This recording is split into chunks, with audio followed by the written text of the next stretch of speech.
Hello everybody, school is out for the summer, but I'm a teacher at heart, so congratulations. You are now my students and class is in session. If you're thinking about buying a home, but you don't know where to start, don't worry, I got you covered. Welcome to Florida Homes with Kimberly. I'm Kimberly, I'm a real estate agent and an entrepreneur, and today I'm going to be walking you through the home buying process step by step so you can start with confidence. Okay, a little disclaimer first of all. First of all, I'm borrowing my son's room, so you'll see Minecraft poster in the back. Don't mind that.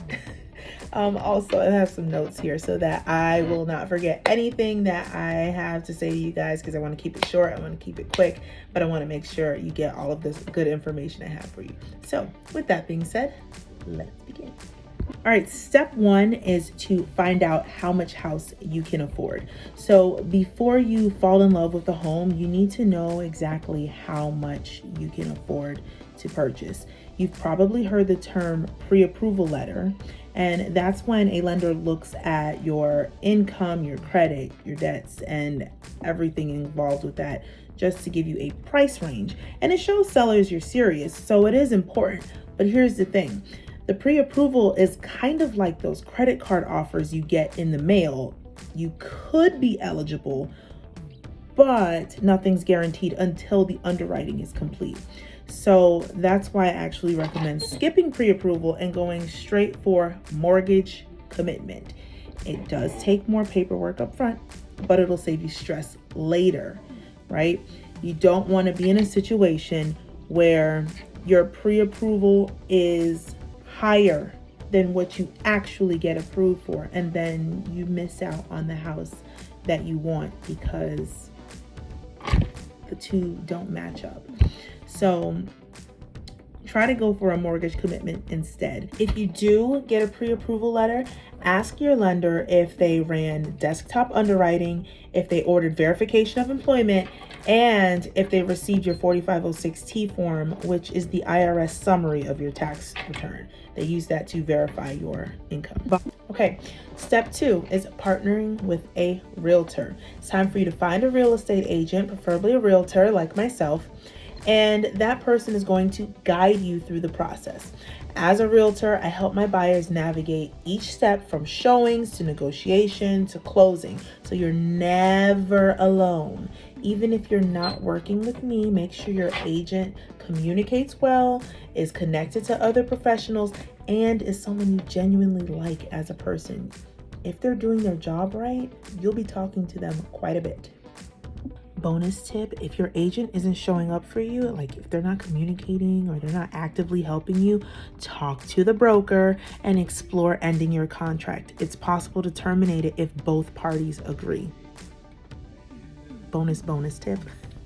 New rules now require buyers to sign a contract with an agent before touring homes. But the contract does not have to be long-term. Everything is negotiable. Some agents use short agreements to show specific homes first, and then they decide together with their client or potential client whether or not they should move forward. Step three. You are now going to start your home search. When you're working with me, our next step is the buyer consultation. This meeting will help me understand your wants, your needs, and your why, your very reason for moving. That will be important because that'll help us both understand everything that you need in a home and guide the process. Then the fun begins. On your lifestyle, your budget, and your goals, we'll tour homes and explore neighborhoods that fit. Okay, another bonus tip, know your non-negotiables. You'll likely have to compromise on something in your first home. For me, it was the flooring. I wanted wood or tile throughout the entire home, but the home I loved had carpet in it. And 2 years later, I'm glad there's carpet in the bedrooms. And if I ever want to change it, I can. Don't let something small cost you a house that you really love. Step 4, make an offer. So when you find the one, I'll help you write a strong offer and negotiate with the seller. And you really want to act quickly during this time because as they say, while you're sleeping on it, someone else might be planning to sleep in it. Okay, story time. When I bought my house, I walked into a new construction office. I toured the model. I liked it. I started the paperwork on the lot that I wanted. About 30 minutes later, maybe 45 minutes later, another couple came in wanting the same lot. They'd been there the day before, but they didn't act on it. So they ended up with their second choice. So while they were sleeping on it, I was making moves to sleep in it. Okay? Step 5 is your contract to close time. Here's what happens once you're under contract. This is the behind the scenes work. All right, so I'll be submitting the contract, and you'll be submitting your earnest deposit. At this time, we'll also schedule inspections for the home, like the regular home inspection, a termite inspection. Don't skip this. Do not skip this. Do not skip this part. Skip this part. Even if you love this house, do not skip the inspection.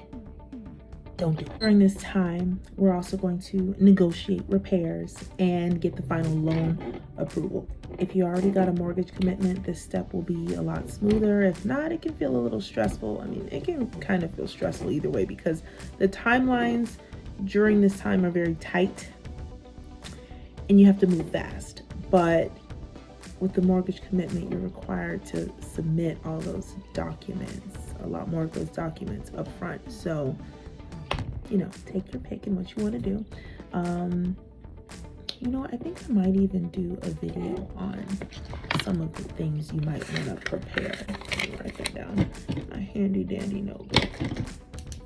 Okay, we'll also have to order the appraisal, review your closing disclosure, and do the final walkthrough right before closing. Okay, we do not want any surprises like, I don't know, you know, the toilet bursting and suddenly being 100% responsible for a flooded hallway and having to fix the toilet, the plumbing, and the floors. So we'll wait till right before closing to do the final walkthrough. Okay, no surprises. Okay, and then the last thing in this section is to attend closing and get your keys. Now, sometimes the keys will come the next day depending on the timing and, you know, when your closing was, but that's it. Like, this is the end for you. You are an officially homeowner at this point. Okay, another tip, another bonus tip. Bonus! Unless you're holding the keys, the house is not yours. Don't make any big purchases or apply for new credit without talking to your lender first. Like I said, you need to lock down your wallet. All right, so that's a quick look at the full journey from dreaming about a home to getting the keys. And every buyer situation is different, but you know what? I'm here to help make it simple and clear for each person, just like a good teacher should. All right. If this video helps you feel more confident in the process, hit the like and subscribe or follow for more short videos like this one. And don't forget to share it with your bestie so you're both in the know. Also, one question for you before you go. I mean, is it really a lesson without an exit ticket? What's one thing you didn't know about the home buying process before today? Drop your answer in the comments below or reach out with your questions. And that's the end of our lesson. Class is dismissed. See you next time.